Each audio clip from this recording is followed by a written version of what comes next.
antes de iniciar el tema y de presentar a nuestro invitado del día de hoy, quisiera comentarles un poquito la dinámica. Todos ustedes tienen su audio apagado y su video apagado, de tal forma que podamos darle pues continuidad y seguimiento a la presentación del tema, pero como pueden ver, tienen una sesión por ahí ustedes de preguntas y respuestas, el Q&A, para que en el transcurso de la sesión ustedes nos puedan ir haciendo sus preguntas. Al final estaremos respondiéndolas, tendremos bastante tiempo, unos 15 a 20 minutos más o menos para preguntas y respuestas. De cualquier forma, si creemos conveniente que alguna pregunta debamos de hacerla en el transcurso de la plática, bueno, pues detendremos la plática y responderemos esa pregunta, ¿no? Bueno, pues sin más preámbulos, les quiero presentar al licenciado Pablo Vizcaíno.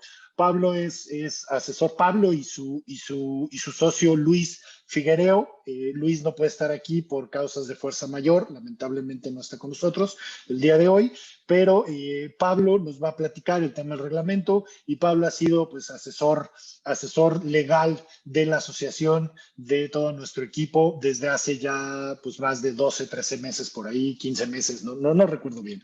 Pero bueno, pues Pablo, bienvenido, muchas gracias por esta plática que vas a tener con todo nuestro equipo. Muchas gracias, Jorge. Buenos días. ¿Me escucho bien? Perfecto.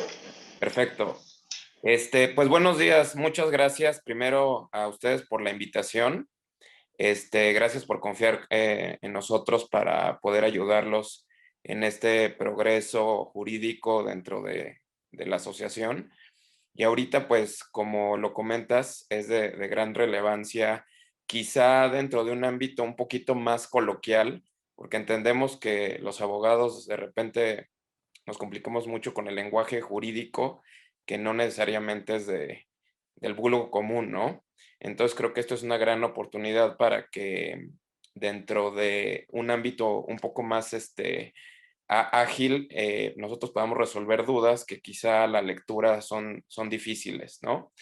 Primero quiero hacer una pequeña introducción y también quiero disculpar a mi socio Luis Figuereo, como comentó Jorge, por causas de fuerza mayor no pudo acompañarnos, pero bueno, también asesora junto conmigo a la asociación ya desde hace un buen tiempo. En este contexto, desde que nos invitaron a la asesoría, y quiero empezar con esta introducción, desde que nos invitaron a la asesoría de la asociación y la creación del reglamento, nosotros entendimos muy bien que el ánimo justo de la asociación era empezar a crear un mejor ámbito de competencia, un mejor ámbito de regulación. Dentro de todo esto, pues empezamos las ideas y los esquemas de cómo podría funcionar.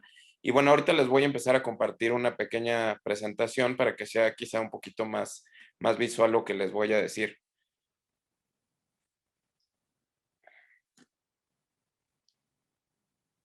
Un segundo. ¿Se alcanza a ver bien la presentación? No te escucho, Jorge. Sí, está bien. Ah, perfecto, gracias. Sí. Perfecto. Bueno, pues como les decía, desde que nos empezaron a consultar, existía ya un ánimo en la voluntad de organizarse, ¿no? ¿Qué quiere decir esto? Salir de un esquema en el que no se llevaba a cabo, digamos, una autorregulación, una organización estructurada de cómo se llevaba una dinámica. O sea, sí existía esta organización y estructura, pero no estaba concretizada en lo que ahora nosotros hicimos dentro del reglamento.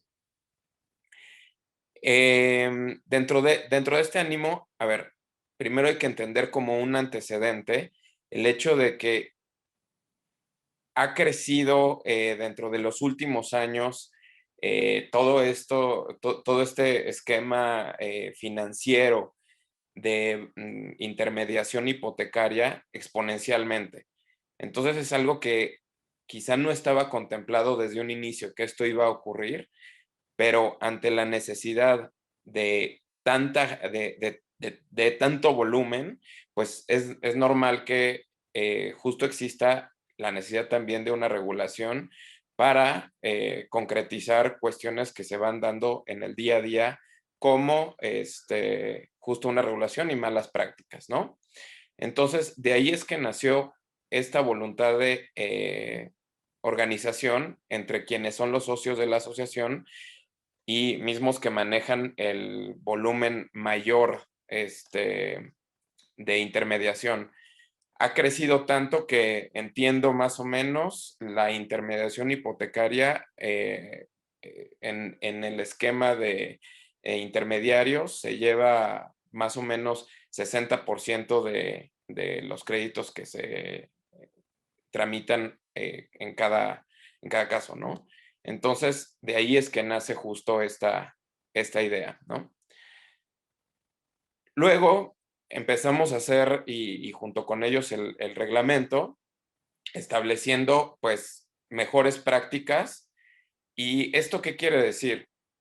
Nosotros comenzamos a escuchar que existían determinados puntos en los que había que mejorar, porque había, no quiero decir como fallas, sino ya había prácticas en las que se estaban dando pues malos manejos que implicaban dentro de muchas cuestiones, incluso ilícitas, pero también distorsión de mercado, que es pues descontextualizar justo la función de la intermediación y crear una desleal competencia. Entonces, todo esto implicó, como ya he mencionado, la necesidad de una autorregulación, ¿no? La eliminación de estas malas prácticas que no solo se daban dentro del contexto de la intermediación con los usuarios requirentes y con las instituciones bancarias, sino también con todos quienes forman parte de esta intermediación, como son notarías, inmobiliarias, constructoras, todos estos, digamos, personas que son terceras a la intermediación, pero que están dentro del mismo contexto. Entonces, estas malas prácticas pues necesitaban necesariamente tener una regulación y una sanción para eliminarlas, porque esto ya había sido también no solo una voluntad de la misma organización de la asociación, sino también de los bancos, que obviamente estaban teniendo un perjuicio por estas malas prácticas. Ahora, dentro de esto mismo, les quiero comentar que la intermediación implica una función dentro del esquema financiero. Entonces, aun y cuando no existe una regulación expresa, digamos, no hay un código, no hay una ley que reglamente esta función como tal, sí entra dentro del contexto que está, por ejemplo, en Conducef, como una intermediación del sector financiero, porque finalmente también implica recaudación económica del público, ¿no? Entonces, no creamos que por el hecho de no tener una regulación específica, quiere decir que debe de ser como un terreno sin ley, ¿no? Y justo también esto entra dentro de la parte del reglamento. Existen fundamentos jurídicos que avalan lo que nosotros estipulamos dentro del reglamento, independientemente de que la asociación también, por mejores prácticas, llevó a cabo mayores alcances dentro de esa regulación en el mismo reglamento. Todo esto abona, evidentemente, a agregarle un valor a la misma función de la intermediación hipotecaria, porque ayuda a la mejoría y al aspecto respecto de los clientes, respecto de los bancos y respecto de todos quienes son parte de esta intermediación hipotecaria, como he mencionado, las notarías, las inmobiliarias, etcétera, ¿no?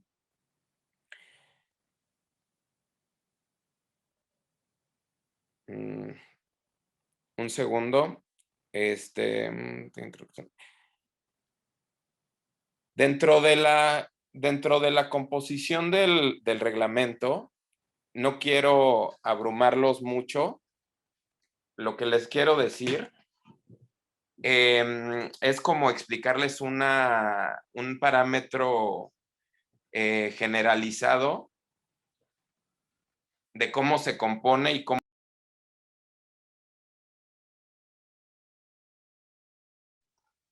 Pablo, te quedaste sin audio.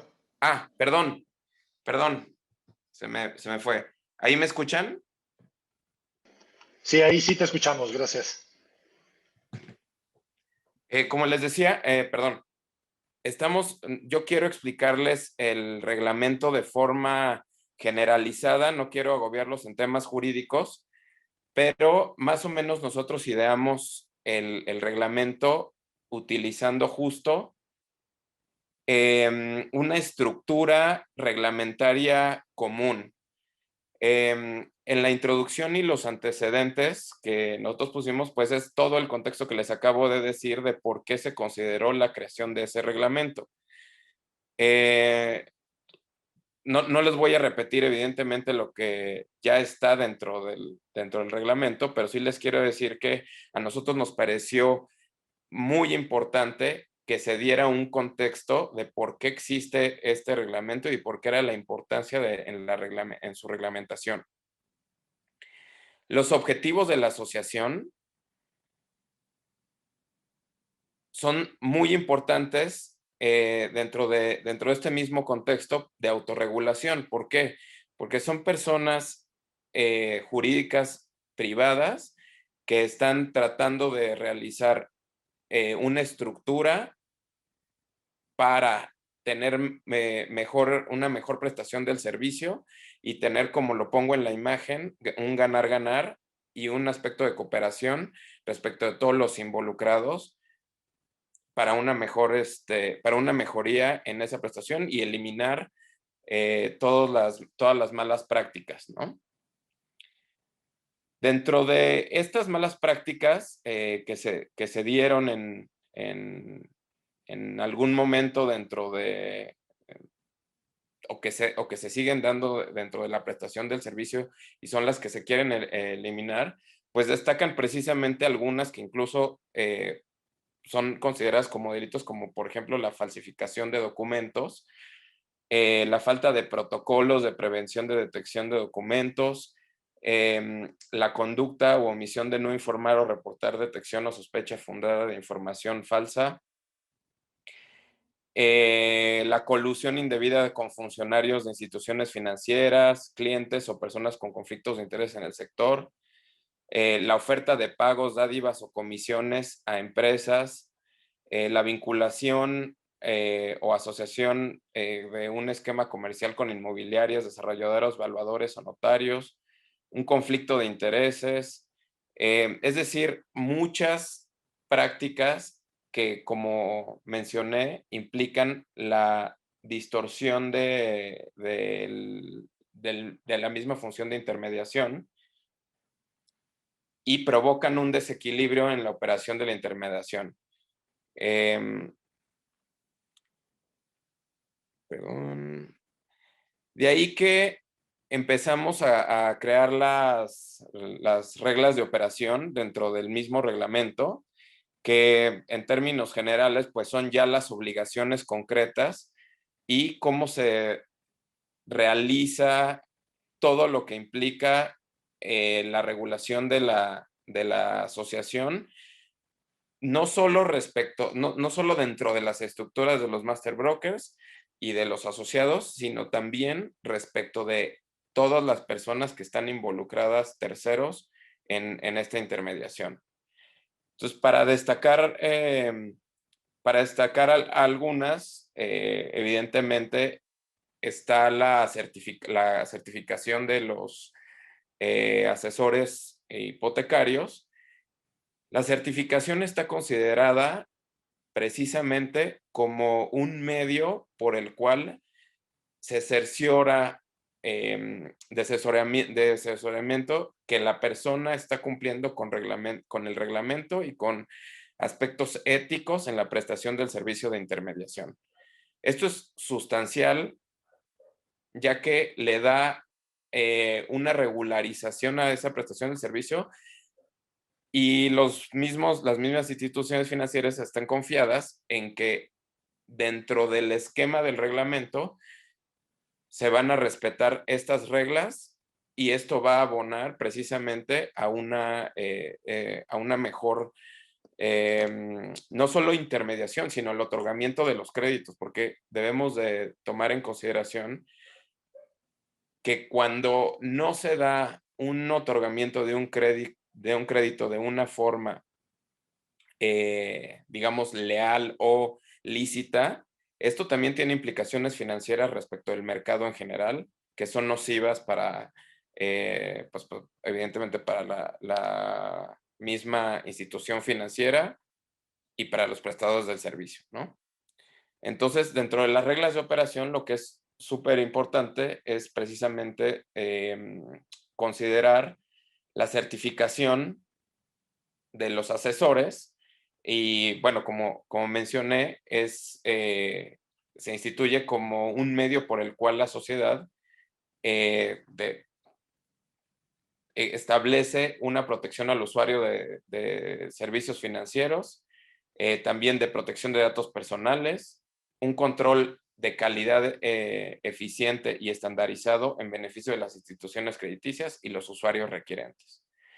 Ahora, el proceso de certificación normalmente pues, se desarrolla en dos etapas. La primera es una intrínseca respecto de la persona que está integrando, la persona moral o el broker que está integrando al asesor, es requiriendo pues, un listado de información que está establecido dentro del reglamento, misma información que después se lleva a la asociación para validarla, y después de pasar todo un examen, pues ya se puede otorgar esta certificación, que entiendo dura 2 años, y podrá servir a cada asesor para, dentro de la emisión de las carátulas, establecer todos los datos que sean necesarios para que la institución crediticia que reciba ese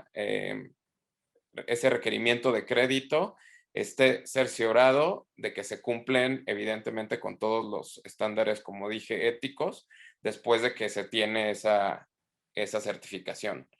La carátula pues establece tanto el número de afiliación del asesor, el nombre, el número de la oficina que está afiliando esa persona, así como los datos del cliente final y el banco o la institución que está recibiendo ese requerimiento, y el monto del crédito. Entonces, entendamos esta certificación como una licencia como una autorización. No es que se estén pidiendo en ninguna forma de cuestión o trabajar a una persona, si no es que se tiene esta certificación. No tiene que ver con una cuestión laboral, eso me parece que debe de quedar claro, sino que es un respaldo de autorización en el cumplimiento de los estándares del reglamento que está recibiendo la institución, para cerciorarse de que cada uno de los asesores financieros está convalidado y está atendiendo esos parámetros de regulación. Dentro de todo esto, evidentemente, había que establecer también pues una coercitividad o una obligatoriedad, perdón, de las reglas, ¿no? O sea, de nada podría servir las reglas de operación si no establecíamos unas reglas de obligatoriedad y sanciones para que se hiciera para que esto fuera acatado. Entonces, la extensión de las reglas de obligatoriedad, evidentemente, deben de considerar lo que acabo de mencionar de forma general, perdón. Y bueno, es atender a los principios de consentimiento, licitud, lealtad, certeza, calidad y confidencialidad. Todo esto implica la relación no solo con el requirente, sino también con la institución bancaria. Hay que recordar que la información que se está recibiendo de los usuarios requirentes es de carácter, es considerada de carácter privativo, no es información normalmente pública, algunas sí, y esa es la que cada asesor está obligado a convalidar cuando la recibe, pero ningún crédito puede tramitarse ni llevarse a cabo sin el consentimiento de la persona que lo está generando. Es decir, no se puede llevar a cabo ningún trámite que no tenga evidentemente ese consentimiento del usuario requirente. La licitud, pues quizás no sobra decirlo, pero es súper relevante porque toda la información que se está recibiendo tanto del usuario requirente y que se está trasladando a la institución financiera debe de contar con el respaldo de certeza de que esa información es real, es veraz, porque el crédito siempre se deberá evidentemente de considerar en función de esa información, y si no llega esa información de forma lícita, se está distorsionando todo el esquema en la prestación de ese crédito. La calidad evidentemente es una cuestión que ustedes como prestadores o cada asesor como prestador del servicio, pues debe de atenderse, ya que cualquier persona que esté solicitando un crédito, pues mínimo merece una atención de calidad que esté a la altura de lo que se está solicitando, ¿no? Ahora, las sanciones. El procedimiento de sanción y las sanciones están esquematizadas dentro del mismo reglamento, pero para platicar un poquito cómo funciona o cómo se pensó este procedimiento de sanción, primero les quiero comentar que nosotros consideramos que ninguna sanción debería de establecerse sin un parámetro de equidad y sin un parámetro de escuchar a la persona a la que se le estaba imputando una conducta de las que están catalogadas como nocivas. Entonces, este procedimiento de sanción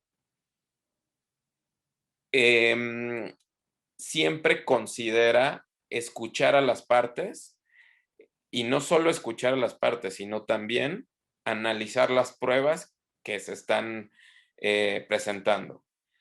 Es decir, no hay un esquema de sanción por el cual se reciba y se asuma como cierto lo que se está imputando a una determinada persona. Siempre se va a revisar la documentación, se va a revisar qué es lo que se está proporcionando como una prueba, se va a llevar a cabo un esquema de análisis acucioso de todas esas pruebas, incluso no solo de las pruebas, sino de cuestiones que pueden llegar a ser información pública que estén al alcance de la misma asociación. Y este procedimiento implica la presentación de un escrito detallando los hechos con las pruebas que se están presentando. Una vez recibido este escrito, se hace del conocimiento, bueno, primero se analiza que esté bien presentado, después se hace del conocimiento de la persona a la que se le está imputando esta conducta, perdón. Y finalmente, una vez que se recibe la información de la persona a la que se le está imputando la conducta, se hace un análisis tanto de la queja junto con la respuesta de este asesor. Si es necesario, por determinadas cuestiones, que exista la necesidad de requerir más información, el comité de cumplimiento tiene la posibilidad de solicitar más información, de allegarse de más pruebas para resolver de forma debida.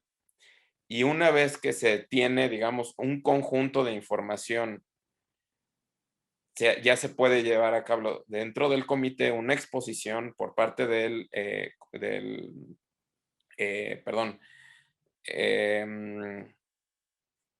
por parte de las personas que integran el comité, y una vez que se analiza de forma generalizada toda esta información, se lleva a cabo una resolución.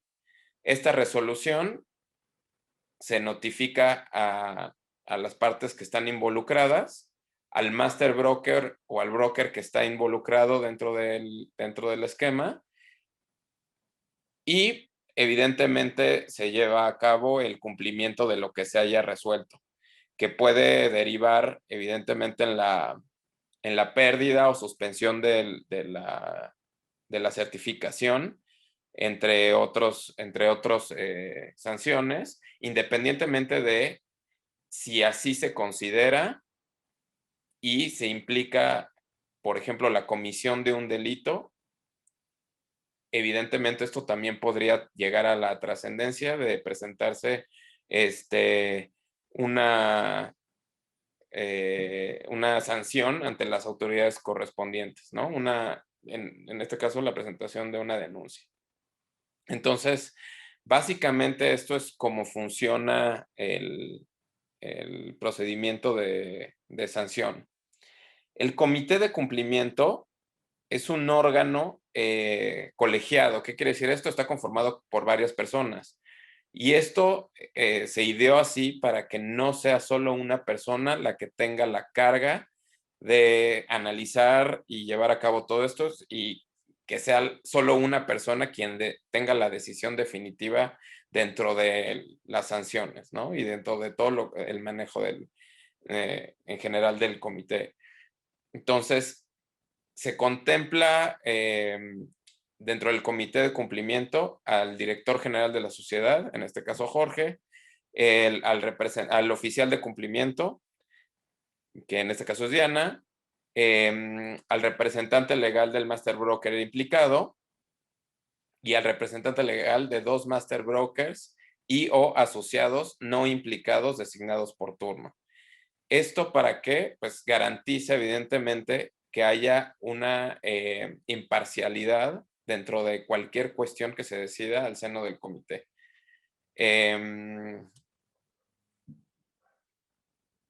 Esto es, en términos generales, cómo se da el procedimiento de sanción. Las modificaciones de mayor relevancia que se hicieron al reglamento son las que están apuntadas en los puntos de aquí, ¿no? Se las explico brevemente. Se notó la necesidad de implicar o de implementar asesores en la carátula comodín y asesores en proceso de certificación, ya que se notó que no necesariamente el procedimiento de certificación estaba siendo, dentro de los parámetros de tiempo establecidos, tan eficaz para que una persona ya pudiera estar llevando a cabo funciones en lo que se llevaba a cabo dicho procedimiento. Entonces, se ideó precisamente la función de esta carátula comodín.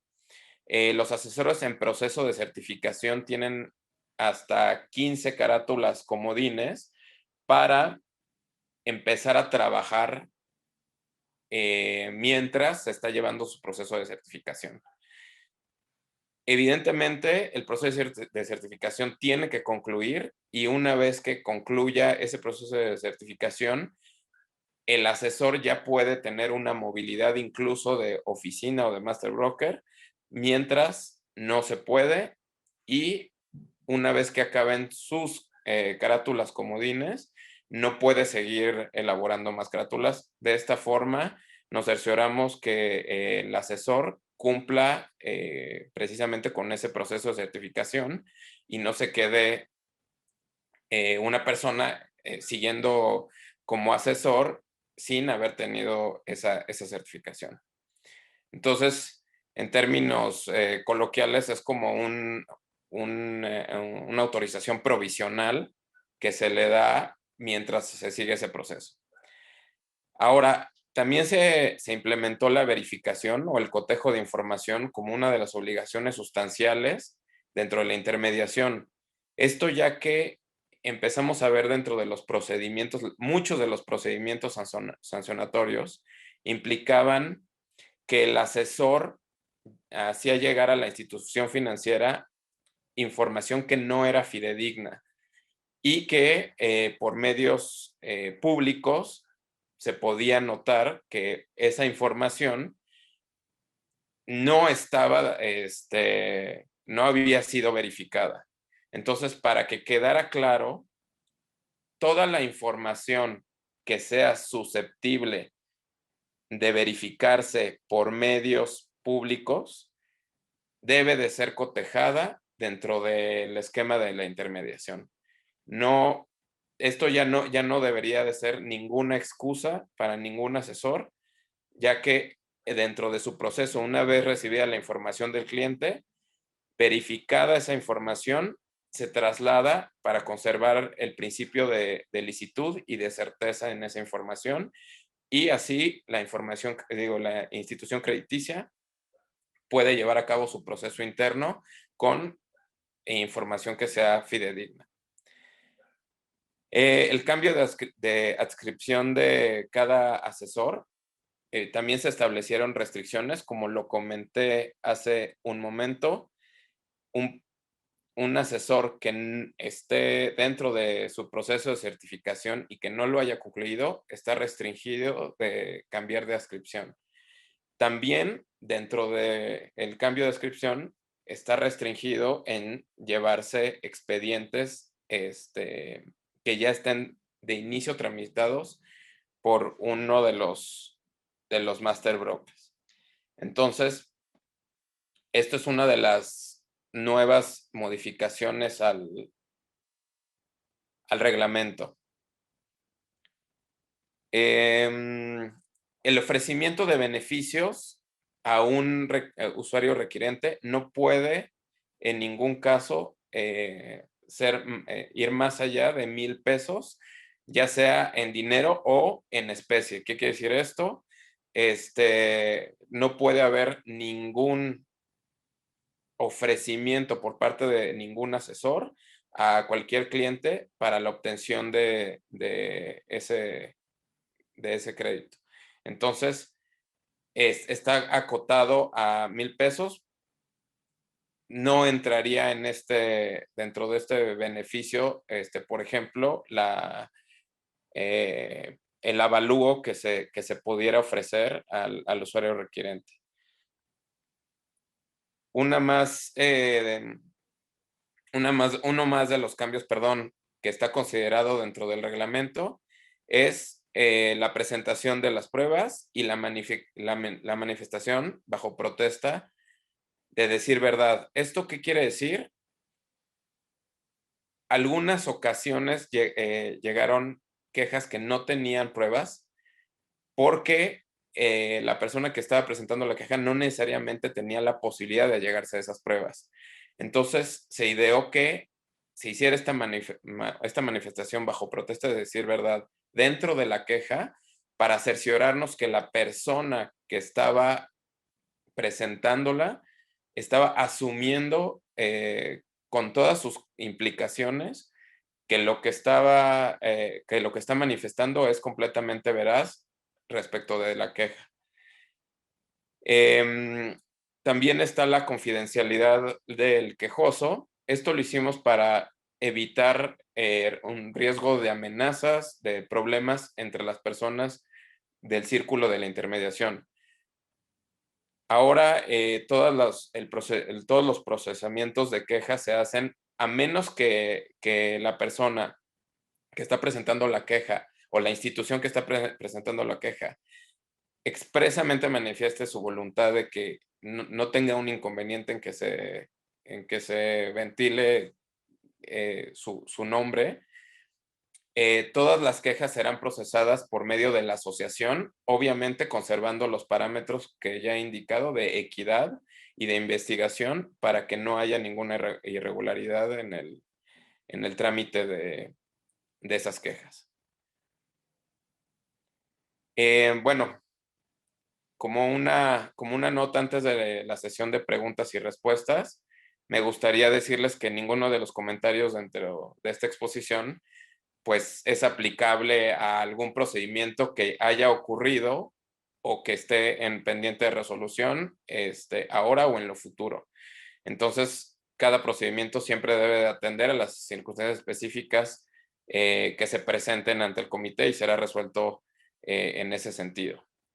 Y bueno, sin otro particular, pues quedo a sus órdenes para la sesión de preguntas. Hola, ¿qué tal? Pues muchas gracias, Pablo. La verdad es que fue un detalle de todo el reglamento bastante ilustrativo. Yo creo que muchas de las personas que nos están viendo no sabían muchas cosas de estas. Y sí hemos recibido varias preguntas, pero pues más que irse a un tema muy legal, yo creo que están mucho hacia el tema que yo pudiera compartir, yo pudiera contestar, ¿no? Más que temas de asesoramiento legal, ¿no? Y déjame, pues, permitirme decir algunas de ellas, ¿no? Sí. Una de ellas es que nos preguntan, ¿cuál es la función de la asociación? ¿Realmente cuál es la función de la asociación? Bueno, pues la función de la asociación es impulsar mucho el tema de las buenas prácticas, ¿no? Tenemos que, uno de nuestros principales objetivos es llevar a todos los brokers hipotecarios del país hacia un mismo bien común. Es decir, en la calle, en el mercado, son competencia. Queremos que esa competencia sea a través de servicio, a través de buena atención a los clientes, de rapidez, es decir, sana competencia, ¿no? No queremos que sea mala.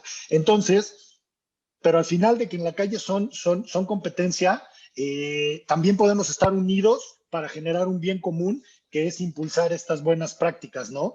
¿Qué es lo que hemos hecho por impulsar estas buenas prácticas? Pues al final del día hemos hecho muchas cosas, como son el tema de la implementación de la certificación, que bueno, como ya lo comentaste, Pablo, genera gran, pues ya una capacidad mayor, un estándar de competencia, un estándar de conocimiento de todo el sector más alto del que había antes. Hemos generado el tema de la carátula por operación, que con ello hemos detectado demasiados fraudes que lo hemos logrado detener y que no han afectado ni a nuestros corporativos brokers, ni oficinas, ni nuestros corporativos, ni tampoco a las instituciones financieras. Hemos implementado el reglamento, poner en blanco y negro, como bien dijo Pablo hace unos momentos, poner en blanco y negro todas estas reglas para jugar de una manera sana. Hemos puesto a disposición de todos un canal de denuncias, que ahorita, pues si quieren, platicamos un poquito más de eso. Sigue un comité de cumplimiento que también está especificado en el reglamento. Hay aplicación de sanciones, ¿no? Entonces, todo esto nos lleva a que tenemos diferentes corporativos en el mercado y todos estamos coordinados en un bien común dentro de la asociación. ¿Para qué? Pues para generar que estas buenas prácticas nos lleven a tener un canal trabajo en el largo plazo, ¿no? Veo, Te perdón, escucho. perdón que te interrumpa. Veo varias preguntas relativas a las carátulas comodín y a los asesores que están en proceso de certificación. Es relevante precisar que una vez que inician ese procedimiento de certificación, se les otorga esa posibilidad de recibir las 15 carátulas que una vez agotadas ya no pueden regenerarse hasta que se termine el proceso de certificación, en el cual, bueno, evidentemente ahí ya tendrán de forma ilimitada la posibilidad de emitir carátulas, a menos que se les sancione, ¿no? Aparte de eso, pues me parece que no hay ninguna otra cuestión que sea tan complicada. No sé si quieras agregar algo al respecto.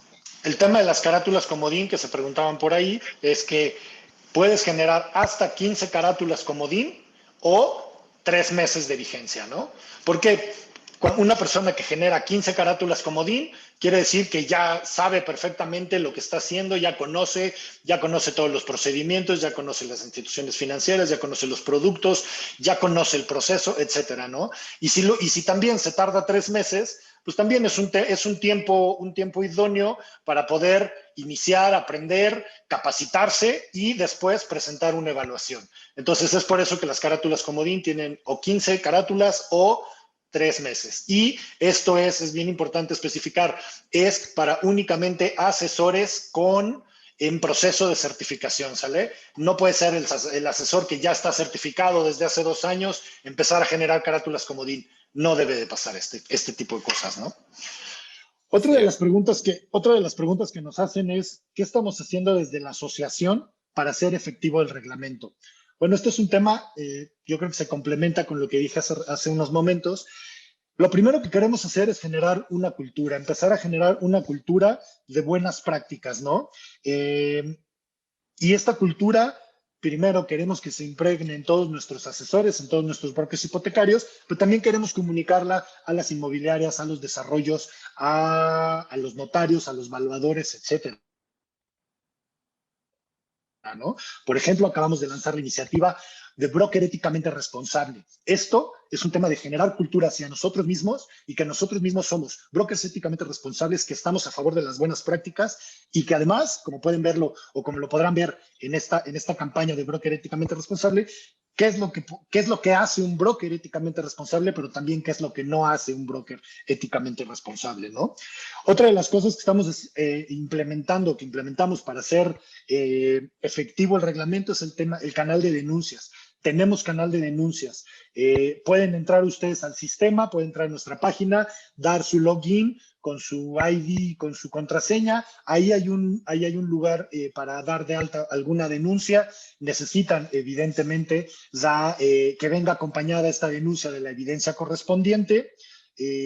Otra de las cosas que hacemos es que implementamos un comité de cumplimiento que se encarga, bueno, como ya lo comentó Pablo, de analizar estas herramientas, analizar todas estas evidencias y decidir si la mala práctica procede o no procede, ¿no?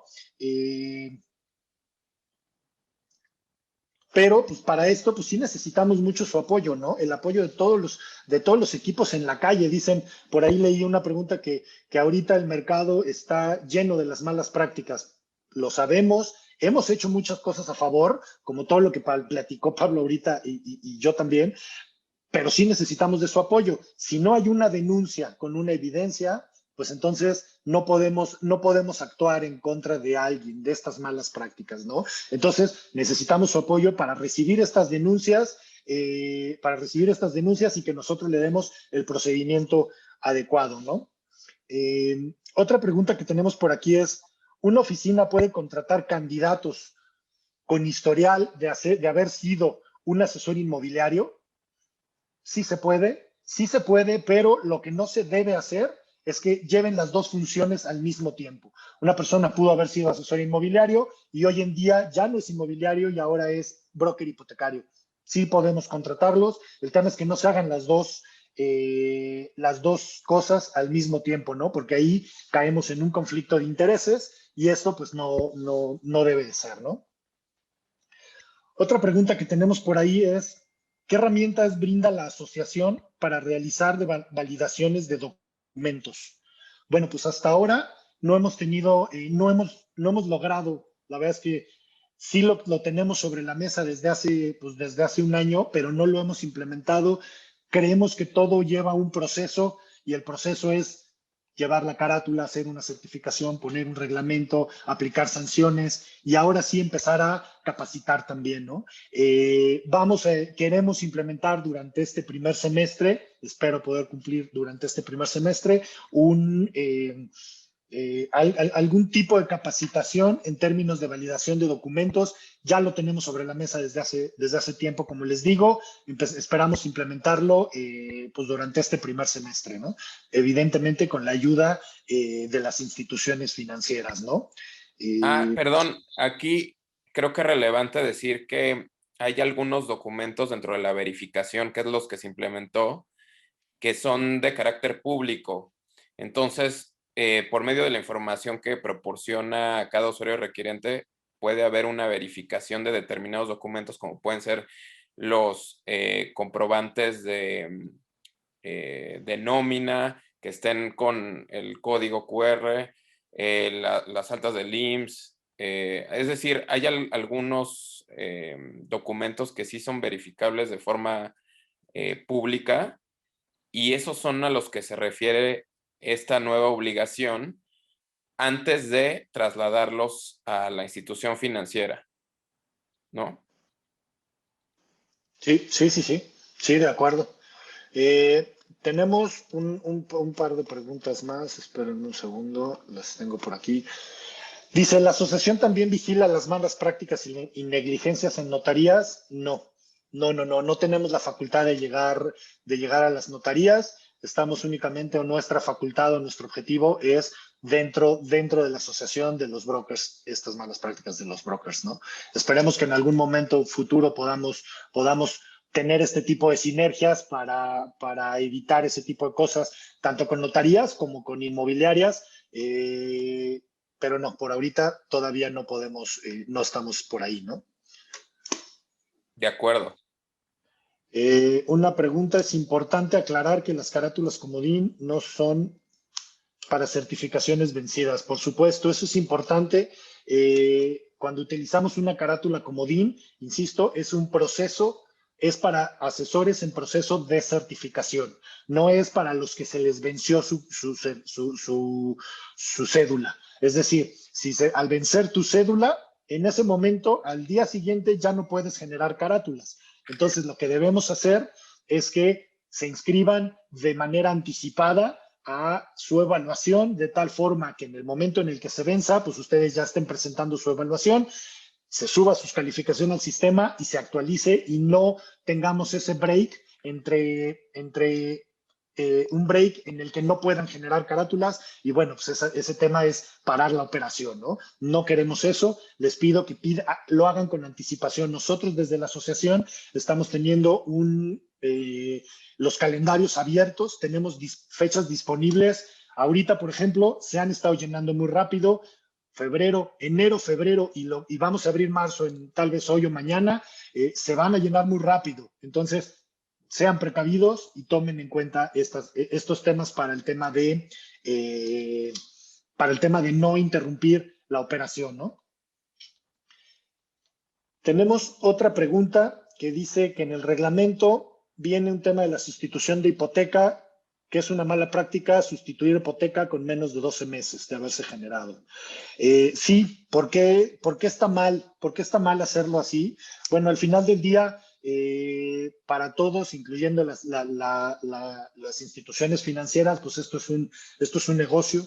Cada una de las hipotecas tiene que ser un negocio rentable para las instituciones financieras.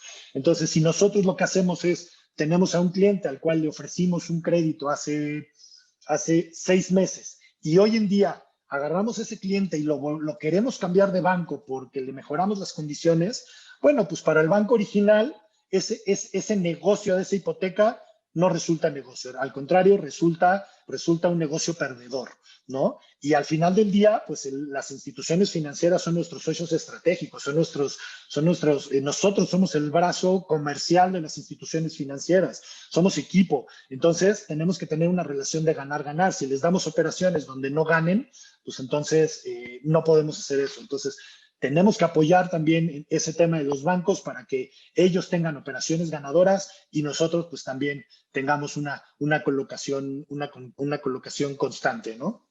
De acuerdo. También preguntan de si el canal de denuncias es anónimo. No es anónimo, pero el procesamiento sí es confidencial, salvo que la persona decida que no sea así. Entonces, ahí hay que nada más que distinguir. nosotros sí tenemos que tener identificado tanto a la persona que está presentando la queja como las pruebas que está presentando.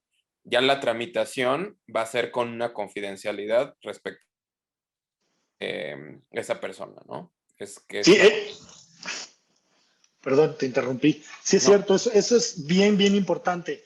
En muchos foros me han comentado eso, ¿no? Por ejemplo, en ciudades como Mérida, algo de Hermosillo, Sonora, me han comentado, oye, es que somos una plaza pequeña, pero yo sé quién hace mal las cosas, yo sé quién hace malas prácticas. Entonces, si yo meto una queja y la persona a la que le meto una queja se entera que soy yo, pues la verdad es que nos encontramos en todos lados, estamos cerca, nos vemos, pues tal vez haciendo la despensa o nos vemos en algún restaurante. Y bueno, eso puede interpretarse o puede llevar a temas de venganza hacia mí, puede ser hasta peligroso. Y eso, bueno, fue un tema importante que subimos a la mesa, lo tocamos y lo cambiamos en el reglamento. Como dijo Pablo, la sesión es la denuncia, sí tenemos que saber nosotros hasta dónde llega, pero nosotros guardamos la confidencialidad del origen de esa denuncia. De ahí en adelante, la persona denunciada no sabe quién inició esta denuncia, ¿no? Entonces, es otro tema más para invitarlos a que si conocen malas prácticas, saben quién lo hace y tienen la evidencia, compártanlo con nosotros, nadie se va a enterar más que nosotros. Tenemos la verdad es que todo el compromiso de que el tema es confidencial, nadie se entera y de ahí en adelante pues podemos entre todos empezar a detener estas malas prácticas en el mercado, ¿no? esta me parece también relevante. Dicen, ¿por qué hay brokers que están registrados en los bancos y no pertenecen a la asociación? Precisamente los mismos bancos ahora cada día están requiriendo que estas personas, digamos, viendo la organización que se está dentro del ámbito de la asociación y la certeza y la seguridad que eso les da a ellos, están cada día más requiriendo la entrada. Evidentemente, no todas las personas que hacen intermediación están dentro de la asociación. Debería de ser un ideal a futuro, precisamente porque esto establece certeza respecto del usuario y respecto de la institución, no solo dentro de los involucrados en la parte de la asociación y la intermediación. Esto, evidentemente, como cualquier otra certificación, es como un colegio de abogados o como colegios de arquitectos, es decir, le da a la profesión una estandarización y una seguridad. Entonces, el cliente, en mi perspectiva, y el banco y el cliente, con esta certificación van a preferir tramitar sus créditos dentro de este esquema de certificación, porque les da seguridad a ellos, les da seguridad de que se están cumpliendo con reglas, ¿no? Entonces, sí existen, pero yo creo que el ánimo es que en breve o en algún mediano plazo se integren dentro de este mismo esquema, ¿no? Por el beneficio de todos. Exactamente, y desde la asociación también hemos hecho el esfuerzo de ir invitando cada vez más a estos brokers que están fuera de la asociación, que no pertenecen a la asociación aún. Esto con ayuda también de las instituciones financieras, ¿no? Entonces, sí, yo lo que creo, o más o menos el cálculo que tenemos, es que estaremos teniendo dentro de la asociación el 90-95% de todo el canal del broker hipotecario. Por ahí debe de haber algunos que todavía no están y bueno, pues yo les invito que si los conocen ustedes también les compartan nuestra información para que puedan pertenecer a la asociación. Yo me encargo de visitarlos, platicar con ellos. El año pasado tuvimos un nuevo asociado que no estaba con nosotros en la asociación, ahora ya lo está, y así hemos estado invitando a algunos. Esperamos que la mayoría quieran pues participar con nosotros en todo esto que estamos haciendo a favor de las buenas prácticas, ¿no? Ujú. Y bueno, la verdad es que todavía hay un par de preguntas que tal vez están un poco repetidas en lo que ya hemos comentado. No sé, Pablo, si quieras dar algún comentario, un comentario ya para terminar. Sí, Jorge, bueno, reiterando las gracias por confiar en nosotros y pues dejarnos ayudarlos en este proceso. Evidentemente, y como lo hemos comentado al interior, sabemos que deberán existir mejorías. Creo que es un gran esfuerzo de la asociación de, como dije, autorreglamentarse. Es un gran esfuerzo de que esto funcione de una mejor manera para todos los involucrados.